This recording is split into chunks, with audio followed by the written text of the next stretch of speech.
Hello বন্ধুরা, কেমন আছো সবাই? কেমন হবে যদি আজকের পর থেকে আপনি যে কোনো দোকান থেকে আপনার পছন্দের যে কোনো জিনিসই সম্পূর্ণ বিনামূল্যে কিনতে পারেন? এমনকি সেই জিনিসগুলো কেনার জন্য আপনাকেই উল্টে টাকা দেওয়া হবে। আর এভাবেই বিনামূল্যে জিনিসপত্র কেনাকাটা করে আপনি চাইলে কোটিপতিও হয়ে উঠতে পারেন। কথাটা ভাবতে একদমই অসম্ভব লাগলেও আজ থেকে বেশ কিছু বছর আগে আমেরিকার একজন সাধারণ মানুষ ঠিক এই কাজটা করেই কোটিপতি হয়ে উঠেছিল। আর আমাদের আজকের সিনেমাটা সেই মানুষটার জীবনের সম্পূর্ণ সত্যি কাহিনী থেকে তৈরি, যার নাম হলো কুইন প্রিন্স। 2021 সালে মুক্তি পাওয়া এই সিনেমার IMDb রেটিং 6.4। তো আমাদের আজকের গল্পটা শুরু হয় আমেরিকার অ্যারিজোনা নামের একটা শহর থেকে। সেখানেই আমরা কনি কামিন্সকি নামের এই মহিলাকে দেখতে পাই। একটা সময় কনি একজন অলিম্পিয়ান ছিল। ও পরপর 3 বছর অলিম্পিকে রেস ওয়াকিং করে আমেরিকার হয়ে গোল্ড মেডেল জিতেছিল। রেস ওয়াকিং মানে হলো হাঁটা প্রতিযোগিতা, মানে কে কত জোরে হাঁটতে পারে। কিন্তু সমস্যা হলো অলিম্পিকে পরপর 3বার গোল্ড মেডেল জেতার পরেও কনি না ফেমাস হতে পেরেছিল, মানে না ওকে কোনো লোকজন চিনতো, আর না বাকি সমস্ত অ্যাথলিটদের মতন ও অনেক টাকা পয়সা পেয়ে বড়লোক হতে পেরেছিল। আসলে অলিম্পিকে রেস ওয়াকিং বা জোরে হাঁটার বিষয়টাকে কোনো মানুষই খুব একটা গুরুত্ব দিত না। সেজন্যই অলিম্পিকে 3বার গোল্ড মেডেল জেতার পরেও কনির জীবনটা আর 5জন সাধারণ মানুষের মতনই ছিল। সেজন্য এখন বর্তমানে কনি সেসব কিছু ছেড়ে দিয়ে সামান্য একজন সাধারণ হাউসওয়াইফ হয়ে নিজের জীবন কাটাচ্ছে। এই মুহূর্তে ওর পরিবার বলতে ছিল শুধুমাত্র ওর স্বামী রিক, যে একজন IRS অফিসার ছিল। কিন্তু বিগত বেশ কিছু মাস ধরেই কনি আর রিকের মধ্যে সম্পর্ক খুব একটা ভালো ছিল না। আসলে বিগত বহু বছর ধরেই কনি একটা বাচ্চা নিতে চাইছিল। সেজন্য কনি আর রিক দুজনেই অনেকবার করে ফার্টিলিটি সেন্টারে গিয়ে নিজেদের চেক আপ করিয়েছিল। আর এভাবেই অনেকবার চেষ্টা করার পর একটা সময় কনি প্রেগনেন্টও হয়ে যায়। কিন্তু দুর্ভাগ্যবশত ওর বাচ্চাটা জন্মানোর আগেই মারা যায়, যে কারণে তারপর থেকেই ও সবসময় মানসিকভাবে খুবই হতাশ হয়ে থাকতো। এদিকে এই ঘটনার পর রিক ও কনির ওপরে খুবই রেগে গেছিল, কারণ প্রথম থেকেই ও কোনো বাচ্চা নিতে চাইছিল না। কিন্তু কনির কথা শুনে ফার্টিলিটি সেন্টারে গিয়ে নিজেদের চেক আপ করার কারণে এখন ওদের অনেক মোটা টাকার মেডিকেল বিল হয়েছিল, যেগুলোকে এখন রিক লোন নিয়ে অল্প অল্প করে শোধ করছিল। এখন রিকের মনে হচ্ছিল কনির কারণেই ওদের এতগুলো টাকা বাজে খরচ হয়েছে। সেজন্য এই ঘটনার পর থেকে রিক কনির সাথে ঠিকভাবে কথা বলতো না, আর ওকে সবসময় টাকা পয়সা নিয়ে খোঁটা দিত। এমনকি রিক এখন ইচ্ছা করেই নিজের অফিসটাকে বাড়ি থেকে অনেক দূরে ট্রান্সফার করে নেয়, যার ফলে এখন ওকে প্রতি মাসে একটানা 3 সপ্তাহ অফিসের কাজের জন্য বাড়ির বাইরে থাকতে হতো। যে কারণে এখন কনি বাড়িতে পুরোপুরি একা হয়ে গেছিল। এখন নিজের একাকিত্ব কাটানোর জন্য আর নিজের মন ভালো রাখার জন্য কনি সবসময় শপিং করে বেড়াতো। ও বিভিন্ন খবরের কাগজ আর ম্যাগাজিন থেকে বিভিন্ন কোম্পানির কুপন জোগাড় করে সেগুলোর সাহায্যে শপিং করত। কুপন হলো এমন একটা বিশেষ ধরনের ভাউচার, যেটার সাহায্যে শপিং করার সময় অনেক টাকা ডিসকাউন্ট পাওয়া যায়। যেমন ধরুন কোনো একটা জিনিসের দাম 100 টাকা, কিন্তু আপনার কাছে সেই জিনিসের 50% ডিসকাউন্টের একটা কুপন রয়েছে, যার ফলে সেই কুপনের সাহায্যে আপনি 100 টাকার জিনিসটা মাত্র 50 টাকায় কিনতে পারবেন। সমস্ত বড় বড় কোম্পানি তাদের প্রোডাক্ট সেল করার জন্য মাঝে মাঝেই তাদের কাস্টমারদেরকে এইরকম কুপন দিয়ে থাকে। আর কনি সবসময় বিভিন্ন জায়গা থেকে সমস্ত প্রোডাক্টের কুপন জোগাড় করে সেগুলোর সাহায্যেই কেনাকাটা করত। যদিও কনি সবসময় যে সুপার মার্কেট থেকে কেনাকাটা করত, সেখানকার ক্যাশিয়ার সবসময় ওর এই কাজের জন্য ওর উপরে খুবই রেগে থাকতো, কারণ প্রতিবার শপিং করার সময় কনি নিজের সাথে করে 40-50টারও বেশি কুপন নিয়ে আসতো, যে কুপনের সাহায্যে ও $140-50 জিনিস মাত্র $15-16 কিনে ফেলতো। কিন্তু ওই কুপনগুলো রিডিম করার জন্য ক্যাশ কাউন্টারে ওই ক্যাশিয়ারের অনেক বেশি সময় লেগে যেত। আর প্রতিবার কুপন ব্যবহার করে টাকা বাঁচানোর পর কনি ওই ক্যাশিয়ারকে বলতো, watch the pennies and the dollar will take care of itself, যার মানে হলো তুমি শুধু অল্প অল্প করে পয়সা বাঁচানোর চেষ্টা করো, তাতে টাকা আপনা আপনি জমে যাবে। তবে আস্তে আস্তে এই কুপন ব্যবহার করে শপিং করাটাই কনির কাছে একটা নেশা হয়ে দাঁড়িয়েছিল। এখন ওর যে জিনিসগুলোর প্রয়োজন নেই সেগুলোকেও ও কুপনের সাহায্যে অল্প টাকায় কিনে এনে নিজের বাড়িতেই গুছিয়ে রাখতো। এভাবেই জিনিসপত্র কিনতে কিনতে ওর বাড়িটাই যেন একটা ছোটখাটো সুপার মার্কেট হয়ে গেছিল, যেখানে ও অনেক অপ্রয়োজনীয় জিনিস কিনে সেগুলোকেই গুছিয়ে রেখেছিল। কনির জীবনে ওর স্বামী অর্থাৎ রিক ছাড়াও আরও একজন মানুষ ছিল, আর সেটা হলো ওর বেস্ট ফ্রেন্ড জোজো। জোজো আর কনি একসাথে একই পাড়ায় থাকতো। জোজোর বাড়িতে ওর পরিবার বলতে ছিল শুধুমাত্র ওর মা, আর কনির মতন জোজো নিজেও অনেকদিন ধরে আর্থিক সমস্যায় ভুগছিল। কিন্তু অনেক চেষ্টা করার পরেও জোজো কোনো ভালো চাকরি পাচ্ছিল না, যে কারণে এখন ও লোকের বাড়ি বাড়ি গিয়ে বিভিন্ন রকমের মেকআপ আর স্কিন কেয়ার প্রোডাক্ট সেল করত। আর নিজের কাজের ফাঁকে অবসর সময়ে ও ইউটিউবে ছোটখাটো ভিডিও আপলোড করত। আর এছাড়াও জোজো মাঝে মাঝেই কনির কাছ থেকে বিভিন্ন রকম কুপন নিয়ে এসে সেগুলোর সাহায্যে শপিং করত।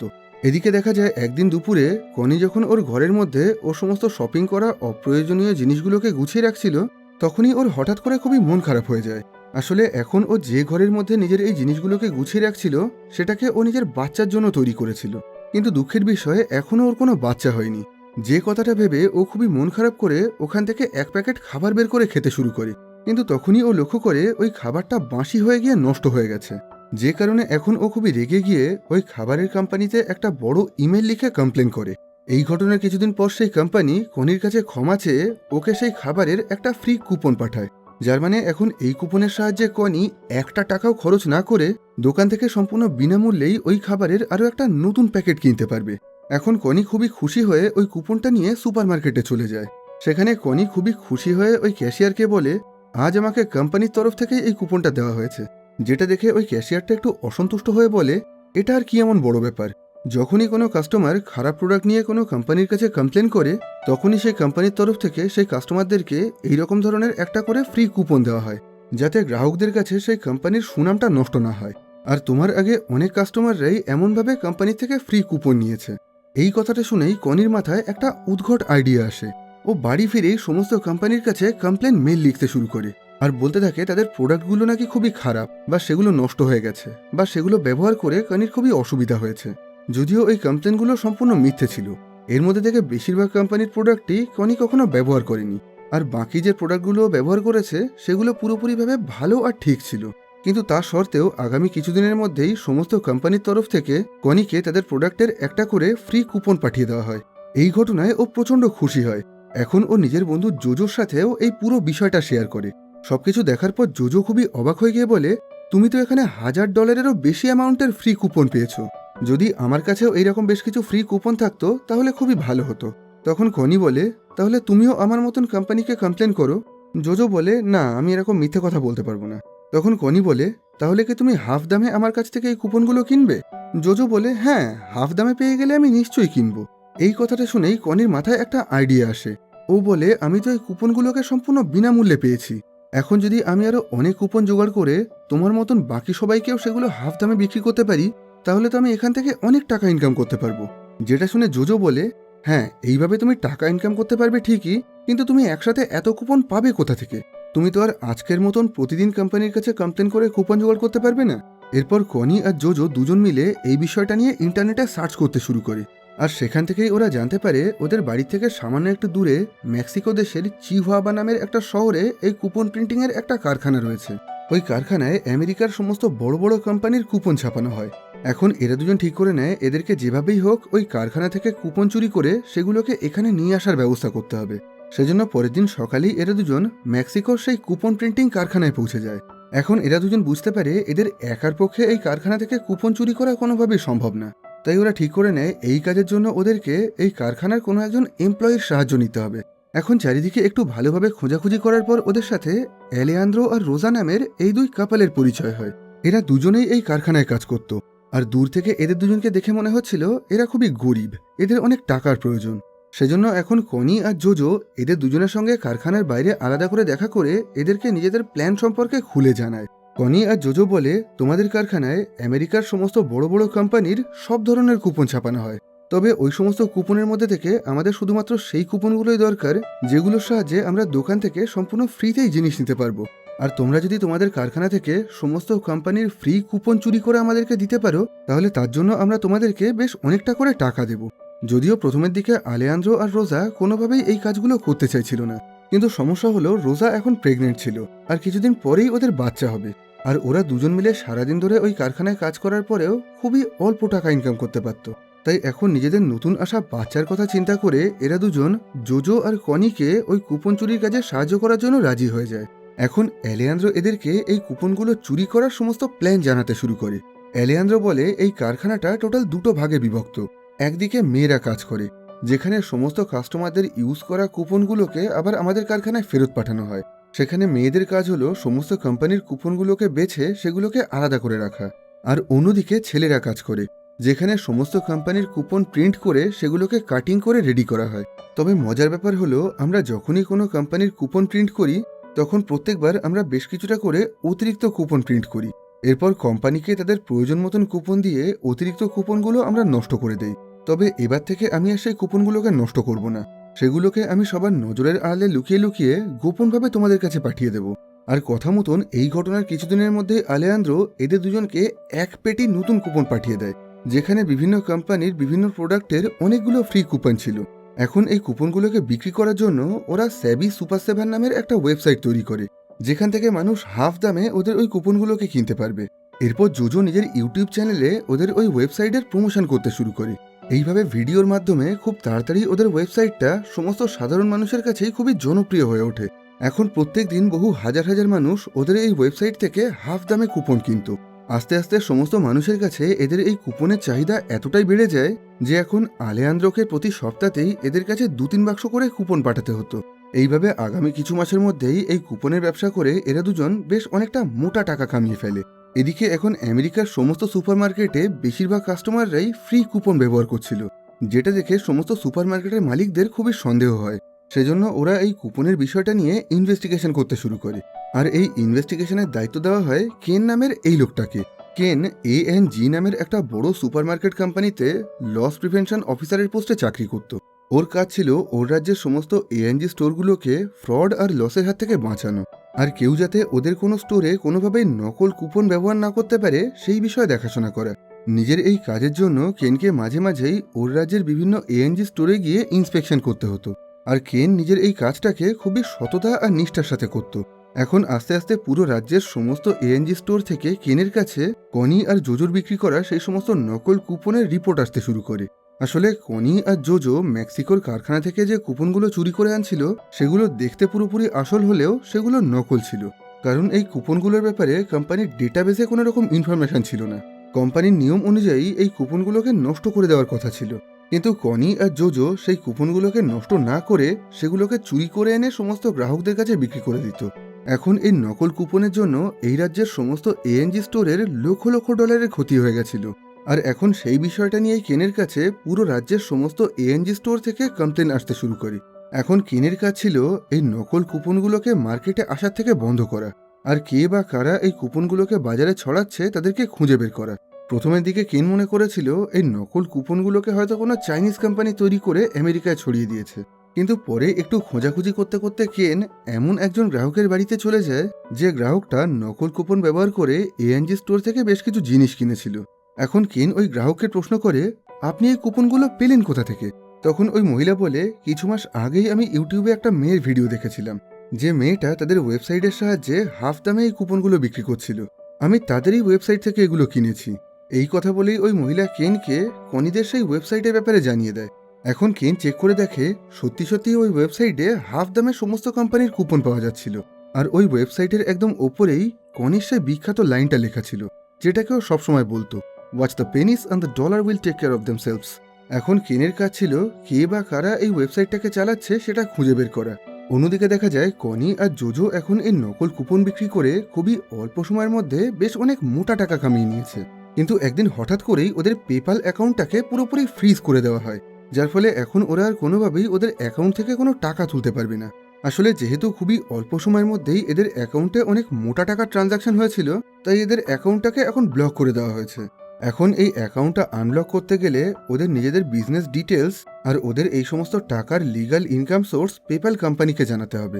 কিন্তু সমস্যা হলো এদের এই টাকাগুলো তো সম্পূর্ণ চুরির জিনিস বিক্রি করে বেআইনি পদ্ধতিতে ইনকাম করা হয়েছিল।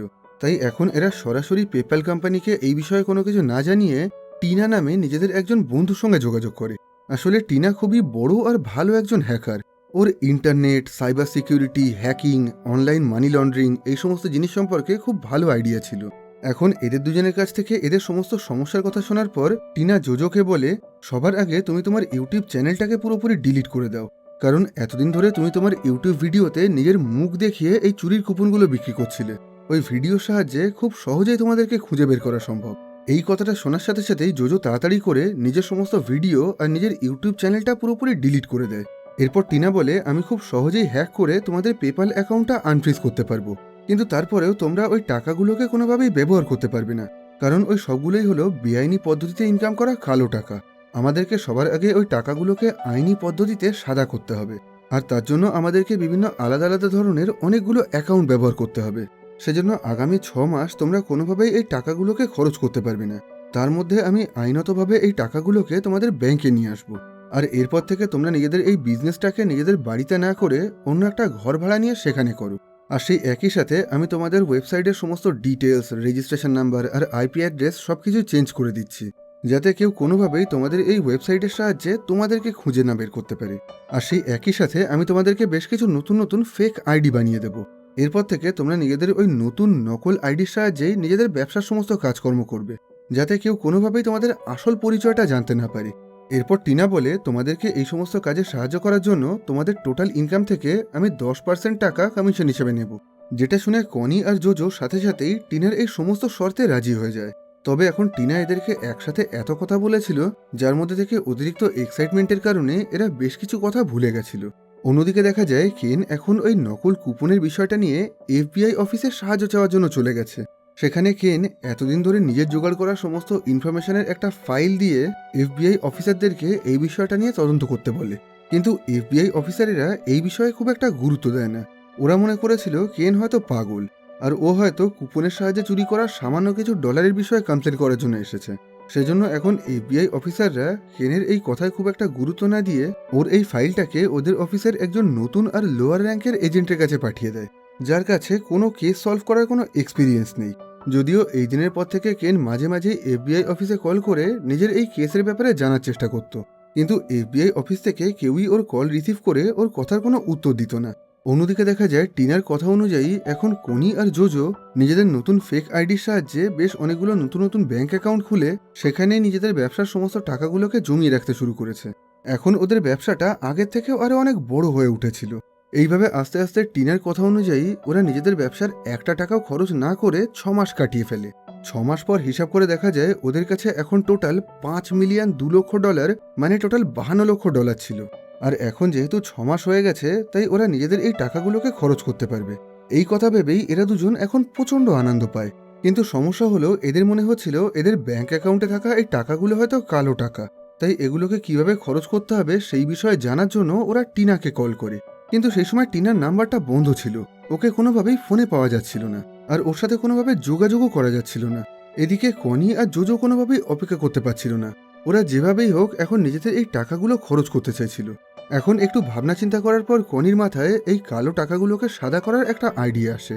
আসলে কনির হাজবেন্ড অর্থাৎ রিক ইনকাম ট্যাক্স ডিপার্টমেন্টে কাজ করত, আর বেশ কিছু মাস আগে একটা সময় রিক কনিকে একটা গল্প বলেছিল, যেখানে একজন লোক তার বেআইনি কালো টাকার সাহায্যে বেশ অনেক দামি দামি জিনিস কিনে, আর তারপর সেই লোকটা যখন তার দামি জিনিসগুলোকে বিক্রি করে দেয় তখন সেখান থেকে পাওয়া সেই সমস্ত টাকাগুলো আইনতভাবে সাদা টাকা হয়ে যায়। সেই কথা ভেবেই এখন কনি আর জোজো ঠিক করে নেয় ওরাও নিজেদের ব্যাংক অ্যাকাউন্টে থাকা সমস্ত টাকাগুলো বের করে সেগুলোর সাহায্যে অনেক দামি দামি জিনিস কিনে নেবে, আর তারপর সেই জিনিসগুলোকে অন্য জায়গায় বিক্রি করে ওরা নিজেদের টাকাগুলোকে সাদা করে নেবে। এখন প্ল্যান মতন ওরা সমস্ত ব্যাংক থেকে নিজেদের জমানো সব টাকা তুলে আনে। এখন ওরা সেই টাকার সাহায্যে অনেক দামি দামি গাড়ি, প্রাইভেট প্লেন আর অনেক দামি দামি বন্দুক কিনে নেয়। আর এখন ওরা মাঝে মাঝে নিজেদের প্রাইভেট প্লেনের সাহায্যে দেশের বিভিন্ন দামি দামি জায়গায় ঘুরে সেখানে পার্টি করতে শুরু করে। অন্যদিকে দেখা যায় অবশেষে এখন এফবিআই অফিস থেকে সেই নকল কুপনের বিষয়টা নিয়ে কেনকে কল করা হয়েছে। এখন যে জুনিয়র এফবিআই এজেন্ট এই কেসটা দেখাশোনা করছিল সে কেনকে বলে, আমি অনেক খোঁজাখুঁজি করার পরেও এই ওয়েবসাইটের কোনো ইনফরমেশন খুঁজে বের করতে পারিনি, আর কে বা কারা কোথা থেকে এই ওয়েবসাইটটা চালাচ্ছে আর এই কুপনগুলো বিক্রি করছে সেই ব্যাপারেও আমি কিছু জানতে পারিনি। এই কথা শুনে প্রথমের দিকে কেন একটু রেগে যায়। তখন ওই এফবিআই এজেন্ট বলে, কিন্তু ওই স্ক্যামারদেরকে ধরার জন্য আমার কাছে একটা আইডিয়া আছে। যে সমস্ত গ্রাহকরা ওই ওয়েবসাইট থেকে নকল কুপন কেনে সেই প্রত্যেকটা গ্রাহককেই পোস্ট অফিসের সাহায্যে চিঠিতে করে ওই কুপনগুলো পাঠানো হয়। এখন আমরা যদি কোনোভাবে জানতে পারি ওই চিঠিগুলোকে কোন ঠিকানা থেকে পাঠানো হয়েছে, তাহলে আমরা ওই স্ক্যামারদেরকে ধরতে পারবো। আর এই বিষয়ে আমাদেরকে পোস্ট অফিসের থেকে সাহায্য নিতে হবে। এই কথা বলেই এফবিআই অফিসের তরফ থেকে কেনের কাছে আগামী 2 দিনের মধ্যে সাইমন নামের এই লোকটাকে পাঠানো হয়। সাইমন ইউএস পোস্টাল সার্ভিসের খুবই বড় একজন অফিসার ছিল। এখন কেনের কাছ থেকে পুরো ঘটনা শোনার পর সাইমন বলে, সবার আগে তুমি ওই ওয়েবসাইট থেকে নিজের জন্য বেশ কিছু ফেক কুপন অর্ডার করো, যাতে ওই কুপনগুলো পাওয়ার পর আমরা এটা জানতে পারি সেগুলোকে কোথা থেকে পাঠানো হয়েছে। এখন সাইমনের কথা মতন কেন সাথে সাথেই ওই ওয়েবসাইট থেকে বেশ কিছু কুপন অর্ডার দিয়ে দেয়। এরপর আগামী 1 দিনের মধ্যেই ওদের কাছে চিঠির মাধ্যমে সেই কুপনগুলো চলে আসে। এখন দেখা যায় এই চিঠির ওপরে বেশ অনেকগুলো জায়গার নকল রিটার্ন অ্যাড্রেস লেখা ছিল, যার মানে এই চিঠিগুলোকে আসলে কোন জায়গা থেকে পাঠানো হয়েছে সেটা খুঁজে বের করা খুবই কঠিন ছিল। কিন্তু সাইমন অনেক বছরের এক্সপার্ট একজন অফিসার ছিল। ও লক্ষ্য করে এই চিঠির রিটার্ন অ্যাড্রেস হিসাবে ক্যানসাস নামের একটা শহরের ঠিকানা দেওয়া ছিল, কিন্তু ওই চিঠির পাশে থাকা একটা স্পেশাল কোড দেখে ও বুঝতে পারে এটাকে অ্যারিজোনা রাজ্যের ফিনিক্স শহর থেকে পাঠানো হয়েছে। এর মানে হলো যারা এই নকল কুপনগুলো বিক্রি করছে তারা ফিনিক্স শহরেই থাকে। সেজন্য এখন এরা দুজনও তাড়াতাড়ি করে ফিনিক্সের উদ্দেশ্যে বেরিয়ে পড়ে। এদিকে দেখা যায় কনি এখন জোজোর সাথে একটা ফার্টিলিটি ক্লিনিকে পৌঁছে গেছে। আসলে যেহেতু এখন কনির কাছে অনেক টাকা ছিল, তাই এখন ও আইভিএফ এর সাহায্যে মানে টেস্ট টিউবের সাহায্যে একটা বাচ্চা নিতে চাইছিল। আর এই বিষয়ে ও নিজের হাজবেন্ড অর্থাৎ রিককে কিছু জানায় না, কারণ রিক কখনোই ওর এই বাচ্চা নেওয়ার বিষয়টাকে পছন্দ করতো না। যদিও ডাক্তার জানিয়ে দেয় এটাই কনির শেষ সুযোগ। এখন যদি ও প্রেগনেন্ট না হতে পারে তাহলে জীবনে আর কখনোই ও মা হতে পারবে না। যেটা শুনে এখন কনি বেশ অনেক টাকা খরচ করে একজন ভালো অ্যাথলিটের স্পাম দিয়েই প্রেগনেন্ট হয়ে যায়। এই ঘটনার কিছুদিন পর একদিন টিনা হঠাৎ করে এদের সঙ্গে যোগাযোগ করে এদেরকে বলে, তোমাদের ব্যাংক অ্যাকাউন্টে থাকা সমস্ত টাকাগুলো গেল কোথায়? যেটা শুনে কনি আর জোজো হাসতে হাসতে বলে, তুমি একদমই চিন্তা করো না, আমরা সবকিছু সামলে নিয়েছি। আমরা নিজেদের কালো টাকাগুলোকে সাদা করার জন্য সেগুলোর সাহায্যে অনেক দামি দামি জিনিস কিনেছি। যেটা শুনে টিনা একটু অবাক হয়ে গিয়ে বলে, কিন্তু তোমাদের কাছে তো কোনো কালো টাকাই ছিল না। আমি তোমাদের সমস্ত টাকাগুলোকে আগে থেকেই আইনি পদ্ধতিতে সাদা করেই তোমাদের ব্যাংক অ্যাকাউন্টে জমা করেছিলাম। আর এই কাজটা করে তোমাদেরকে পুলিশের হাত থেকে বাঁচানোর জন্যই তো আমি তোমাদের কাছ থেকে তোমাদের ইনকামের 10% টাকা নিয়েছিলাম। এই কথা শুনে এখন কনি আর জোজো দুজনেই খুবই অবাক হয়ে যায়, কারণ ওরা ভুল বুঝে নিজেদের সমস্ত টাকা খরচ করে অনেক দামি দামি আর ফালতু জিনিস কিনে নিয়েছিল। এখন টিনা ওদেরকে বলে, তোমরা যত তাড়াতাড়ি সম্ভব নিজেদের এই সমস্ত জিনিসগুলোকে বিক্রি করে সমস্ত টাকা আবার ব্যাংকে জমা করে দাও। অন্যদিকে দেখা যায় কেন আর সাইমন এখন ফিনিক্স শহরে চলে এসেছে। এখন এরা দুজন এই শহরে থাকা সমস্ত A&G সুপারমার্কেটে গিয়ে সেখানকার সমস্ত এমপ্লয়ীদেরকে প্রশ্ন করে, তোমাদের এই স্টোরে কি এমন কোনো কাস্টমার আসে যে সবসময় তার বেশিরভাগ কেনাকাটাই কুপনের সাহায্যে করে? আসলে কেন আর সাইমন মনে করেছিল যারা সবার কাছে এই নকল কুপনগুলো বিক্রি করছে তারা নিজেরা হয়তো নিজেদের প্রয়োজনের সমস্ত জিনিসপত্র এই কুপনের সাহায্যেই কেনাকাটা করে। এইভাবে ফিনিক্স শহরের সমস্ত A&G স্টোরে খোঁজ করতে করতে অবশেষে ওরা সেই স্টোরে এসে পৌঁছায় যেখান থেকে কনি কেনাকাটা করত। এখন এই স্টোরের যে ক্যাশিয়ারটার কাছে কনি সবসময় কুপনের সাহায্যে কেনাকাটা করত, এখন সেই ক্যাশিয়ারটা কেন আর সাইমনকে ওর ব্যাপারে সবকিছু জানিয়ে দেয়। এখন ওই ক্যাশিয়ারটা বলে, আমাদের দোকানে সবসময় একজন অদ্ভুত মহিলা আসে যিনি নিজের সমস্ত কেনাকাটাই কুপনের সাহায্যে করেন। আমি তার নাম তো জানি না, কিন্তু তিনি একজন মাঝবয়সী ফর্সা মহিলা, আর ওনার হাইটও একটু কম। আর কেনাকাটা করার সময় উনি সবসময় আমাকে একটা কথা বলতেন, watch the pennies and the dollar will take care of themselves. ওনার এই কথাটা শুনে আমার প্রচণ্ড রাগ হতো। এই কথাটা শুনে কেন খুবই অবাক হয়ে যায়। এখন ও সাইমনকে বলে, এই মহিলাই হলো সেই মানুষ যে সবার কাছে নকল কুপনগুলো বিক্রি করছে। কারণ যে ওয়েবসাইট থেকে সমস্ত নকল কুপনগুলো বিক্রি করা হচ্ছে সেই ওয়েবসাইটের ফ্রন্ট পেজেও এই একই কথা লেখা ছিল, যেটা একটু আগে ওই ক্যাশিয়ারটা বলল। এবার কেন বলে, যে মহিলা এই নকল কুপনগুলো বিক্রি করছে তার বাড়ি এই স্টোর থেকে 3 থেকে 4 কিলোমিটারের মধ্যেই হবে। কারণ কোনো সাধারণ মানুষই গ্রসারি কেনার জন্য তাদের বাড়ি থেকে 3-4 কিলোমিটারের বেশি দূরে যায় না। যেটা শুনে সাইমন বলে, তাহলে তো খুবই ভালো হলো। এখন যেহেতু আমরা ওই মহিলার সম্পর্কে অনেক ইনফরমেশন পেয়ে গেছি, তাই ওনাকে খুঁজে বের করতে আমাদের আর খুব বেশি অসুবিধা হবে না। এখন এই এলাকার সবচেয়ে কাছে যে পোস্ট অফিস রয়েছে এরা দুজন সেখানে চলে যায়। এখন সাইমন এই পোস্ট অফিসের সমস্ত এমপ্লয়ীদেরকে প্রশ্ন করে, তোমাদের এলাকা থেকে বেশ কিছু নকল কুপনের স্ক্যাম হচ্ছে, আর সেই নকল কুপনগুলোকে তোমাদের পোস্ট অফিস দিয়েই পুরো দেশের সমস্ত জায়গায় পাঠিয়ে দেওয়া হচ্ছে। আর আমরা জানতে পেরেছি যে এই নকল কুপনগুলো বিক্রি করছে তিনি একজন মাঝবয়সী ফর্সা মহিলা। তোমাদের মধ্যে থেকে কেউ কি এমন ধরনের কোনো মহিলাকে চেনো যার বাড়ি থেকে প্রত্যেকদিন অনেকটা করে পার্সেল পাঠানো হয়? এই কথা শুনে সমস্ত এমপ্লয়িরা বলে, আমরা এমন ধরনের কোনো মহিলাকেই চিনি না, কিন্তু আমাদের এই অফিসে আর্ল নামের একজন এমপ্লয়ি কাজ করে। আর সেই ছেলেটা বিগত বেশ কিছু মাস ধরে তার ফোনে এমন একটা মেয়ের ভিডিও দেখতো যে মেয়েটা সবসময় তার ভিডিওতে কুপনের ব্যাপারে কথা বলতো। আসলে এই পোস্ট অফিসে আর্ল নামের যে ছেলেটা কাজ করত সে জোজোকে মনে মনে খুবই ভালোবাসতো। আর ও খুব ভালোভাবেই জানতো জোজো আর কনি মিলে নকল কুপনের ব্যবসা করছে, কারণ ওদের সমস্ত পার্সেলগুলো আর্ল নিজে ডেলিভারি করত। আর সেজন্যই এখন আর্ল কোনোভাবেই চাইছিল না জোজোর কোনো ক্ষতি হোক। সেজন্য এখন ও সাইমন আর কেনকে বলে, আপনারা যে মহিলার কথা বলছেন সে তো ফর্সা, কিন্তু আমি যে মেয়েটার ভিডিও দেখতাম সে তো একটা আফ্রিকান কালো মেয়ে, আর সে আমার বন্ধু। তাই আপনারা যাকে খুঁজছেন তাদের ব্যাপারে আমি কিছুই জানি না।